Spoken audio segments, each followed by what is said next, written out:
दीघा जागरतो रत्थि दिग्घं सनत्तस्य योजनं दीघो बालान संसारो सद्धम्म अविजानंत। जागने वाले की रात लंबी हो जाती है, थके हुए का योजन लंबा हो जाता है। सद्धम्म को न जानने वाले मूर्ख व्यक्तियों के लिए संसार चक्र लंबा हो जाता है। दिन, महीने, साल कुछ समय में बीत जाते हैं, लेकिन ज्ञान की धारा कभी रुकती नहीं। धर्म अनेक उत्पन्न होते हैं, लेकिन धम्म नहीं। सभ्यता वही होती है, सिर्फ लोग नहीं। जय भीम, नमो बुद्धाय। स्वागत है आप सभी का आपके चहेते चैनल पर। आपको पता है इस चैनल के माध्यम से आपको पूरा जम्बूद्वीप दिखाया जा रहा है, और जम्बूद्वीप के जो प्राचीन बौद्ध स्मारक यानी बौद्ध स्तूप हो, बौद्ध गुफाएं हो या फिर बौद्ध विहार हो, यह आपको दिखाए जा रहे हैं, जिनका निर्माण कार्य प्रियदर्शी चक्रवर्ती सम्राट अशोक इनके माध्यम से किया गया हो, या फिर सम्राट अशोक इनके बाद में भी हजारों वर्ष तक यह स्मारक निर्माण हुए हैं। और इस चैनल के माध्यम से आपको फिलहाल आंध्र प्रदेश इस राज्य की जानकारी दी जा रही है। और भारत देश के अलावा यह जो चैनल है आपको भारत देश के बाहर भी जो जम्बूद्वीप था उस समय पर 10 देशों को समेटे हुआ था, वह जो सारे अन्य 10 देश है वह भी दिखाने की कोशिश ज़रूर करेगा। यानी जम्बूद्वीप का चप्पा चप्पा आपके सामने रखने की कोशिश यह जो बोधिसत्व चैनल है यह कर रहा है। आज का वीडियो जो है आंध्र प्रदेश राज्य के श्रीकाकुलम नाम का जो जिला है, यहाँ पर का गारा नाम का जो मंडल है, यहाँ पर के कलिंगपट्टनम नाम का जो गांव है, यहाँ पर देखिए इससे पहले हमने आपको सालीहुंडम यह जो बौद्ध स्थल है यह दिखाई थी। सालीहुंडम यहाँ से करीबन 7 किलोमीटर की दूरी पर यहाँ पर यह कलिंगपट्टनम नाम का गांव है, और यहाँ पर कलिंगपट्टनम नाम से जो बौद्ध स्तूप प्रसिद्ध है, जो कि बहुत ही महत्वपूर्ण धम्मचक्र के आकार का बौद्ध स्तूप है, और विशिष्ट शैली का यह बौद्ध स्तूप आपको पहली बार देखने मिलने वाला है। आप श्रीकाकुलम से यहाँ पर आ सकते हो। श्रीकाकुलम से बाय बस आप यहाँ तक इस स्थल तक आ सकते हो, अथवा आपके शासन मतलब आपके वैयक्तिक वाहन का भी इस्तेमाल कर आप यहाँ तक आ सकते हो। तो चलिए यहाँ पर ज़्यादा समय गवाए बगैर हम यहाँ पर यह जो महत्वपूर्ण स्थल है यहाँ तक जाने की कोशिश करते हैं, और यह जो महत्वपूर्ण जानकारी है यह लेने की कोशिश करते हैं। चलिए आज का वीडियो हम शुरू करते हैं।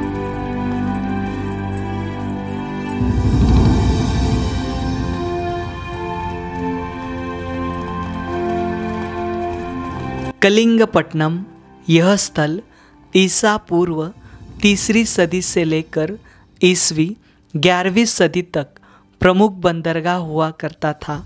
विशेष रूप से समुद्र तटीय आंध्र और ओडिशा को दक्षिण पूर्व एशियाई बंदरगाहों से जोड़ने के लिए सक्रिय था, जिसके कारण बड़े पैमाने में बौद्ध धर्म का प्रचार प्रसार हुआ।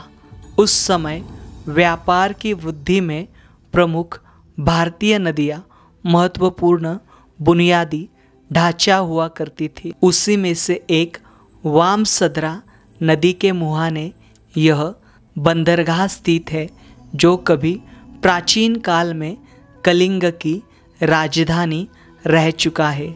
यह स्थल श्रीकाकुलम से 27 किलोमीटर की दूरी पर और शालीहुंडम इस बौद्ध स्थली से 7 किलोमीटर की दूरी पर स्थित है।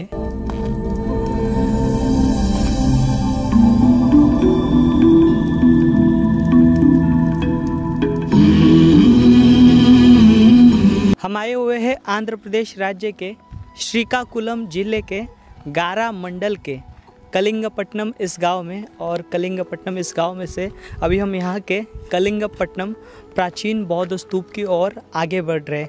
आपने देखा यहाँ पर रास्ते में आते समय जब हमने यहाँ पर इस गांव में राइट लिया, इस स्तूप की ओर बढ़ रहे, तब वहाँ पर एक अपनी स्तूप देखा, ये देखा यहाँ पर भारतीय पुरातन विभाग का बोर्ड, और वहाँ से पक्का रास्ता जो है लगभग 400-450 मीटर यहाँ तक आता है, और यहाँ से कच्चा रास्ता है लगभग आधा किलोमीटर जो है हमें यहाँ से पैदल चलना पड़ता है। तो देखिए इस प्रकार का रास्ता है यहाँ तक, इस स्मारक तक जाने हेतु। तन्हाय जायति शोको तन्हाय जायति भयं तन्हाय विप्पमुत्तस्य नत्थि शोको कुतो भयं। तृष्णा से शोक उत्पन्न होता है, तृष्णा से भय उत्पन्न होता है। तृष्णा से विमुक्त व्यक्ति को शौक नहीं होता, फिर भय कहाँ से होगा। हम आए हुए हैं यह कलिंगपट्टनम नाम का जो प्राचीन बौद्ध स्तूप है, इसके पास देखिए यहाँ पर ये जो स्मारक है यह एक संरक्षित स्मारक है। ये देखिए यहाँ पर इतना भव्य ऐसा ये जो बौद्ध स्तूप है यह दिखाई देता है। देखिए लगभग यह जो आप स्तूप देख पा रहे हो, लगभग यह 26.5 मीटर इतना बड़ा इसका व्यास है। और इतना बड़ा ये जो भव्य स्तूप आप देख पा रहे हो, यह जो स्तूप है यहाँ पर हमें चक्राकार स्तूप है। यह धम्म चक्र में जिस प्रकार से आरे होते हैं, ठीक उसी प्रकार से यह जो स्तूप है, इस स्तूप में आरे है और बहुत ही शानदार और बहुत ही लाजवाब ऐसा यह जो बौद्ध स्तूप आप यहाँ पर देख पा रहे हो। यहाँ पर ये जो बौद्ध स्तूप है, मतलब अभी यहाँ पर ये विशिष्ट प्रकार का और विशिष्ट आकार का यहाँ पर ये जो स्तूप है, हमें यहाँ पर हमने अभी तक जितने भी आंध्र प्रदेश राज्य के बौद्ध स्तूप देखे हैं उनमें विशेष तौर पर यह जो स्तूप है यह विशिष्ट प्रकार का है।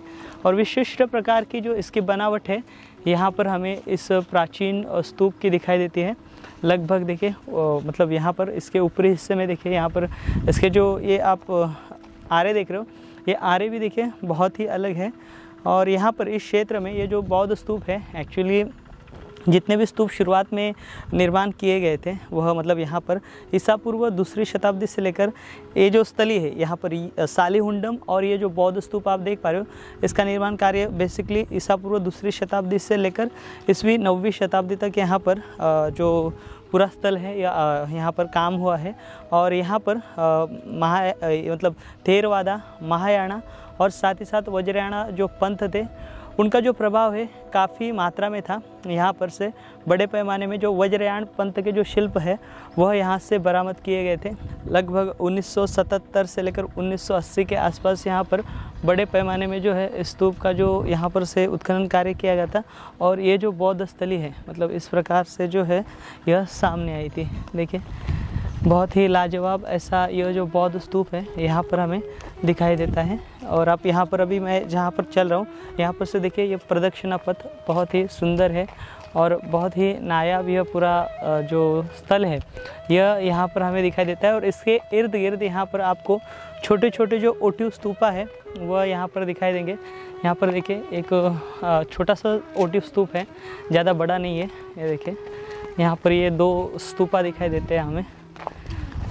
देखिए यहाँ पर ये लगभग 8 से 9 फीट व्यास इतना यहाँ पर ये स्तूप दिखाई देता है। इस प्रकार से यहाँ पर ये जो है मतलब सालीहुंडम यहाँ से लगभग 10 किलोमीटर की दूरी पर यहाँ पर हमें ये बौद्ध स्तूप दिखाई देता है। वास्तव में स्तूपों के निर्माण का आरंभ तथागत भगवान बुद्ध के महापरिनिर्वाण के पश्चात हुआ है। भगवान बुद्ध द्वारा उनके महापरिनिर्वाण के बाद उनके पार्थिव शरीर की अस्थियों पर स्तूप बनाने की बात कही गई है। इतना ही नहीं, भगवान बुद्ध से पहले भी अरहंत, चक्रवर्ती सम्राट या प्रत्येक बुद्धों के स्तूपों की बात कही गई है। जब तथागत भगवान बुद्ध का महापरिनिर्वाण हुआ तब उनके शारीरिक धातुओं पर साधारणतः मिट्टी के स्तूप बनाए गए थे, लेकिन आगे जाकर इन स्तूपों को विकसित किया गया। बौद्ध साहित्य के अनुसार भगवान बुद्ध को चक्रवर्ती सम्राट की मान्यता दी गई है। इतना ही नहीं, सारनाथ यहाँ पर धम्म का चक्र चलाने वाले वह पहले बुद्ध थे। इस कारण स्तूपों की निचली परत में चक्र बनाए जाते थे जो 4, 8, 16 या 32 तीलियों के साथ पाए गए हैं, ताकि तथागत भगवान बुद्ध की शिक्षा प्रतीकों के रूप में प्रसारित हो। इस कारण स्तूपों का निर्माण कार्य करते समय स्तूपों की नींव चक्र के साथ रखी जाती थी। बहरहाल आज के स्तूपों के भग्न अवशेष किसी यूएफओ के समान प्रतीत होते हैं, क्योंकि इन स्तूपों का संबंध सीधे ब्रह्मांड से जुड़ा है, जिसकी जानकारी आपको आने वाले समय में इस चैनल द्वारा दी जाएगी।